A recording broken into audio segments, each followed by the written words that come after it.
So you've probably just seen the live Facebook release from AutoTuner about the DQ38x or 38x transmission that's now supported on the AutoTuner. This is an amazing release that allows us to do the 2022 and onwards Volkswagen Audi range of transmissions. So that's everything from your S3s, your Formentors, your Q5s and so on, and of course things like the Mark 8 Golf.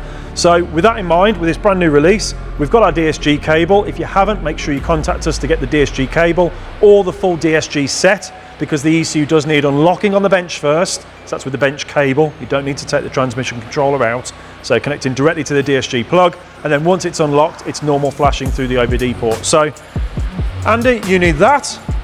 We need the Golf R to come in. So our Katana Fire Golf R is just coming in now.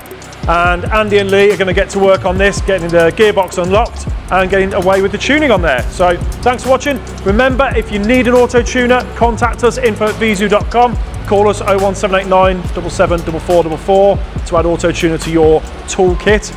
It's an amazing tuning tool offering a massive range of vehicles, data logging, diagnostics, dyno mode. Really, really good solid tool to have in your kit. It's enough from me. Make sure you take full advantage of this new DQ381 update and start tuning the DSGs on the VAG range today. Thanks for watching.